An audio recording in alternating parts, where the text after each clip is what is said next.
எல்லாரும் தேவனுக்கு முன்பாக பாவிகள், குற்றவாளிகள். வானத்தையும் பூமியும் படைச்ச தேவன், நமக்கு உயிர் மூச்சை கொடுத்த தேவனுக்கு விரோதமாய் பாவம் செய்து விட்டோம்.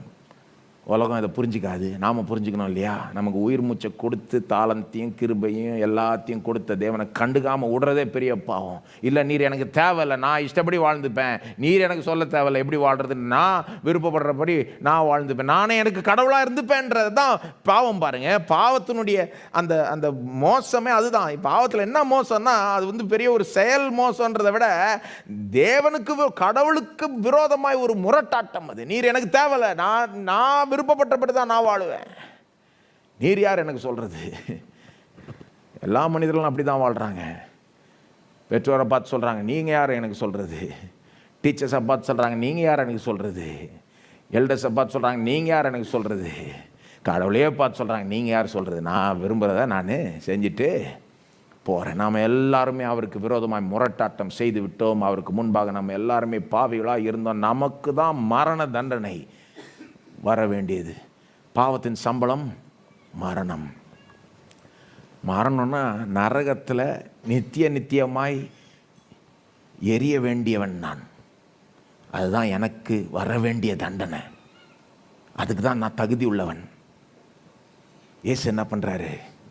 என் இடத்தை எடுத்துக்கிறார்.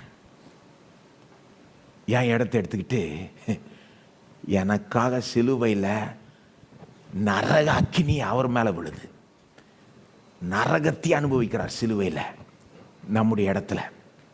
நமக்கு வர வேண்டிய தண்டனை அவருக்கு போகுது. அவருக்கு வர வேண்டிய பேரும் புகழும் பாராட்டும் ஆசீர்வாதமும் நமக்கு வருகிறது. அவருக்கு என்ன உரியது? அவர் எதற்கு தகுதி உள்ளவராக இருக்கிறார்? அவர் எதற்கு தகுதி உள்ளவராக இருக்கிறார்னா, தேவன் அவரை பார்த்து நீ நீதிமான் சொல்ல அவர் தகுதி உள்ளவராக இருக்கிறார்.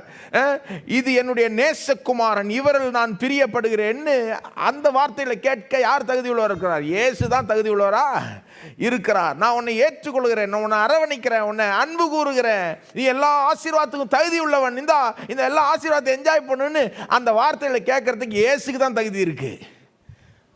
ஆனால் எனக்கு சப்ஸ்டிடியூட் அவர் வந்ததுனால, என் இடத்த அவர் எடுத்துக்கிட்டதுனால நான் அவருடைய இடத்துக்கு நான் எடுத்துக்கிறேன்.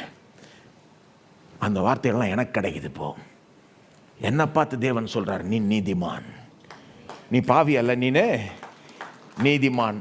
நான் சொல்கிறேன், ஐயோ இல்லை ஆண்டவரே, நான் பாவியான, நான் நீதிமான் சொன்னால் நீ யார் பேசுறதுக்குன்றாரு. தேவன் தெரிந்து கொண்டவர்களை குற்றம் சாட்டுகிறவன் யார்? தேவனே அவர்களை நீதிமான்கள் ஆக்குகிறவர். தேவன் உங்களை பார்த்து நீங்கள் கிறிஸ்துவுக்குள் இருக்கிறீங்கன்னா